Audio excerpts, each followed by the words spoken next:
हूं तो इतना खुशगुमान न हो, चराग सबके बुझेंगे हवा किसी की नहीं। हम डरे नहीं हैं, हम सिर्फ सरकार से अपील कर रहे हैं कि हमें अपना समझिए, हम आपके अपने हैं, इस देश के नागरिक हैं और आप ताकत में हैं। संख्या बल के आधार पर बिल हो सकता है आप पास करा ले, लेकिन आपको यह बात समझनी पड़ेगी कि हम तो वो तारीख हैं, जहनों में रहना है जिसे, कागजी पुर्जे नहीं जो फाड़ डाले जाएंगे। जिस जमीन पर मैं खड़ा हूं ये मेरी पहचान है।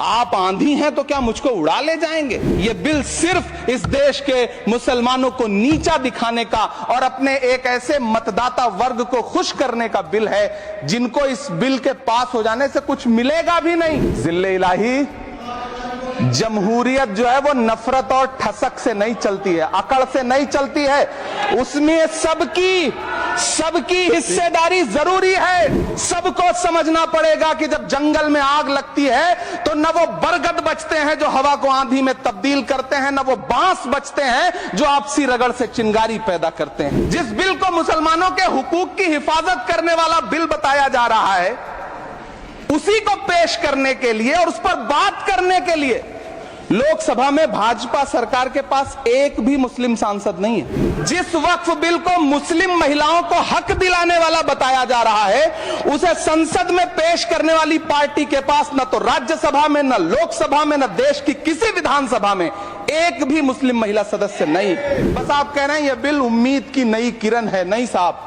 इसे भले किरण जी लेके आए हैं, लेकिन ये उम्मीद की नहीं बल्कि नाउम्मीदी की किरण है। कल किरण रिजिजू जी कह रहे थे कि रेलवे की जमीनें देश की जमीनें हैं, डिफेंस की जमीनें देश की जमीनें हैं।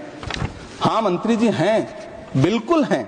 तो हम भी तो इसी देश के नागरिक हैं, हम भी तो इसी देश के बेटे हैं, तो वक्फ की जमीनें भी तो इसी देश की जमीनें हैं, उनको पराया क्यों बोलते हैं आप? और मंत्री जी, मैं इस सदन में अलग ऐलान ये कहता हूं कि जब भी इस देश की जमीन को लहू की जरूरत होगी, आपसे 2 कदम आगे इमरान खड़ा मिलेगा, ये मैं आपसे यकीन दिलाते हुए कह रहा हूं।